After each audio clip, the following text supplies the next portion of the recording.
Hello students, welcome to Rudra coaching classes. तर फेब्रुवारी 2025च्या दुसऱ्या सोमवारी 10 तारीख होती. तर मार्च 2025मध्ये एकूण किती रविवार येतात? तर फेब्रुवारी 2025च्या जर दुसऱ्या सोमवारी 10 तारीख असेल तर पहिल्या सोमवारी 3 तारीख असेल. पहिल्या सोमवारी किती तारीख असेल? 3. मग जर पहिल्या सोमवारी 3 तारीख असेल तर रविवारी 2 आणि शनिवारी 1 तारीख असेल. मग 1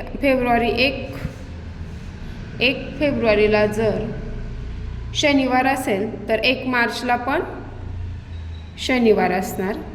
1 मार्चला पण शनिवार आणि 2 मार्चला रविवार. मग 2 मार्चला जर रविवार असेल तर मार्च महिन्यामध्ये एकूण रविवार 5 असतील. Option number 4.